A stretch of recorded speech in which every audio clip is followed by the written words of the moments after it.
अम्मी, खाला क्या होती हैं? बेटी, माँ की बहन को खाला कहते हैं। अम्मी, हम खाला के पास कब जाएंगे? ये सुनकर मौसीकी इस परूस का दिल अपने वालिदैन से मिलने को बेताब हो गया। आका, अगर आप इजाज़त दें तो मैं चंद दिन के लिए वालिदैन के पास जाना चाहती हूँ। जलवियनास ने मौसीकी इनकार कर दिया, मगर इस परूस उरी रही।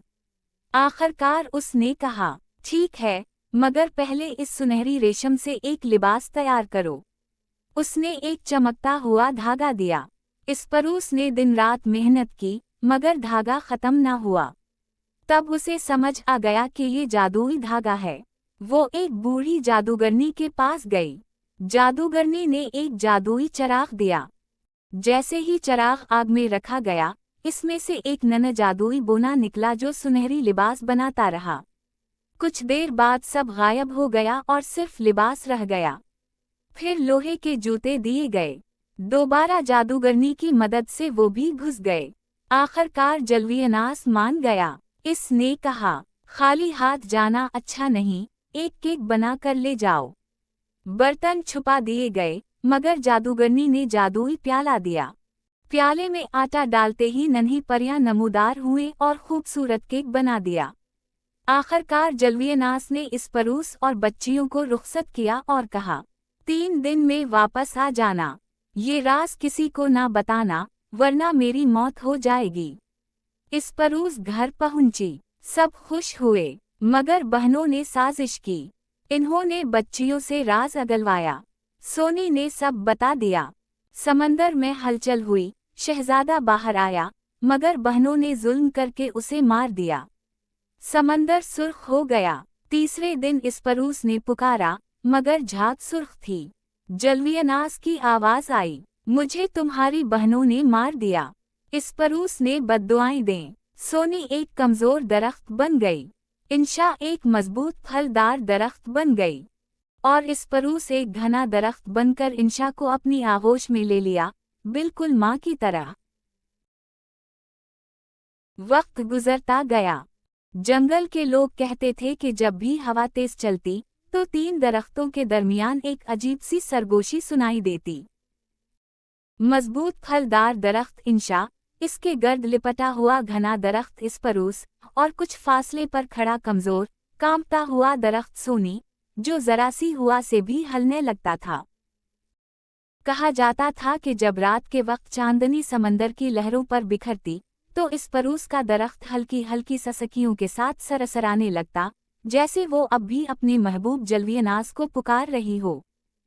इंशा का दरख्त हर मौसम में मीठे फल देता, ताकि मुसाफिर भूख से बच सकें, और यही इसके पाक दिल होने की निशानी थी।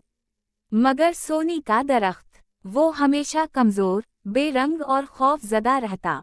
इस पर ना फूल आते, ना फल। लोग कहते थे कि ये उसके दिल में छपे लालच और धोखे का बोझ था जो उसे सीधा खड़ा भी ना रहने देता था। एक दिन समंदर में जबरदस्त तूफान आया। मौजें पागलों की तरह उठें, आसमान सियाह हो गया, और बिजलियां चमकने लगें। अचानक समंदर के बीच एक सफ़ेद रोशनी नमूदार हुई। लोगों ने देखा कि जलवियनास की रूह पानी की सतह पर उभरी, मगर वो मुकम्मल इंसान न था, वो रोशनी और पानी का अक्स बन चुका था। उसने आखिरी बार इस परूस के दरख्त की तरफ देखा।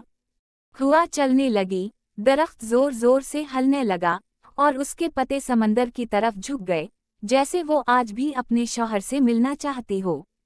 जलवियनास की आवाज़ फिजा में गूंजी, मोहब्बत अगर सच्ची हो तो मौत भी उसे ख़त्म नहीं कर सकती, मगर राज अगर गलत हाथों में चला जाए तो तकदीर बदल जाती है। ये कहते ही रोशनी समंदर में तहलील हो गई। तूफान थम गया, मगर इस दिन के बाद वो जगह मुक़द्दस समझी जाने लगी। मुसाफिर वहाँ रुककर दुआ करते, मोहब्बत और वफा की कस्में खाते, और धोखे से बचने की दुआएं मांगते।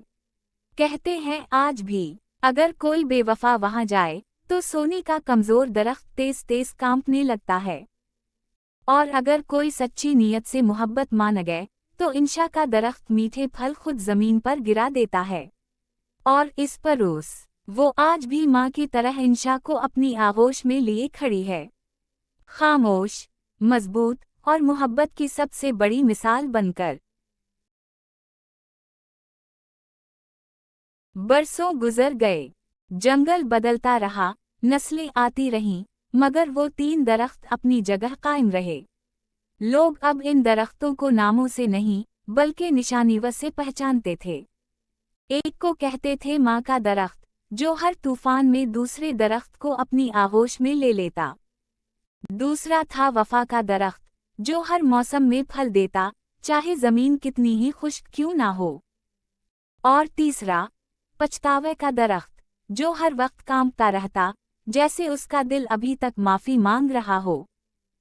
एक रात, जब चांद पूरा था और समंदर गैर मामूली तौर पर खामोश, सोने के कमजोर दरख्त से एक अजीब सी आवाज आई। पहली बार वो आवाज खौफ की नहीं थी, वो नदामत की थी। हुआ ने उसकी ससकियों को इस परूस तक पहुंचाया। इस परूस के दरख्त के पत्ते जोर से हिले, जैसे वो सुन रही हो। उसी लम्हे जमीन हल्की सी लर्जी। इंशा के दरख्त पर एक ऐसा फल उगा जो पहले कभी किसी ने नहीं देखा था, चमकता हुआ, शफ़ाफ और खुशबू से भरपूर। सुबह जब जंगल के लोग आए तो वो हैरान रह गए। बूढ़े बुजुर्ग बोले, ये आम फल नहीं, ये माफी का फल है। जिसने भी वो फल नियत साफ करके खाया, उसके दिल का बोझ हल्का हो गया। और जब वो फल सोनी के दरख्त के पास लाया गया, तो पहली बार वो दरख्त सीधा खड़ा हो गया। इसकी टहनियों में हल्की सी जान आई।